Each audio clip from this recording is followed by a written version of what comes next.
அழுகுறாங்க. என்னன்னா அவங்க இங்கிருந்து பாரிஸ்லேருந்து லண்டன்லேருந்து பாரிஸ் போய் கனெக்ஷன் ஃப்ளைட்டு ஜெர்மனியோ இல்லை அவங்க எந்த நாடோ அந்த நாட்டுக்கு போகணும்.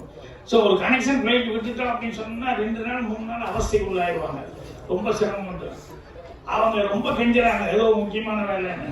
இப்போ கண்டக்டர் அவன் தொழில் எனக்கு வேலை போயிடும், நான் சீட் இல்லாமல் யாரையும் உட்கார வைக்கவே முடியாது, சீட் இல்லை, சீட் இல்லாமல் நீங்கள் எப்படி கீழே உட்காந்து வந்தாலும் நம்ம உட்காந்து வர்றாங்குது, நின்றுட்டு வர்றாங்குது, என்ன வந்தாலும் சீட் இல்லாமல் முடியவே முடியாதுன்னு எல்லாரும் வேடிக்கை பார்த்துங்க. நம்ம அழுகுது, கண்ணு அப்படியே கலங்கிடுச்சு.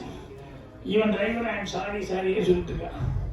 இப்போ என்னென்ன சீட்டு இருந்து உட்காந்துட்டா நமக்கு ப்ராப்ளம் இல்லை அப்படிங்கும்போது அப்புறம் நான் பூர்ணிமா என் பொண்ணு என் பையன் எல்லாருமே இருக்கோம்.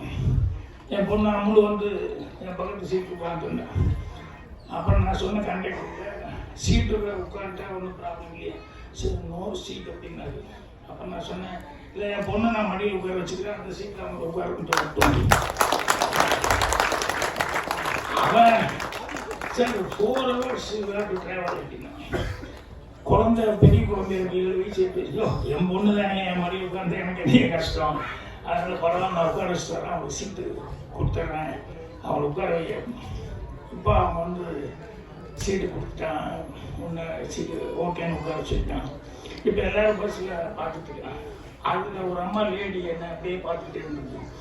பஸ்ஸு மூவ் ஆகும்போது எங்கள் அம்மா கிட்ட கேட்டாங்க, ஆர் யூ ஃப்ரம் இந்தியா? எனக்கு அவ்வளோ பெருமையாக இருந்தது.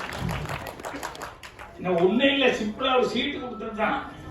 ஆனால் ஆர் யூ ஃப்ரம் இந்தியான்னு நம்ம நாட்டுக்கே பேர் வாங்கி கொடுக்குற அளவுக்கு இந்த விஷயம் இருக்கா அப்படின்னு நினைக்கும் போது அப்போ தான் சொன்னேன், நம்ம ஒருத்தங்கிறது நம்ம ஒருத்தர் இல்லை, நம்ம ஒரு சமூகம்.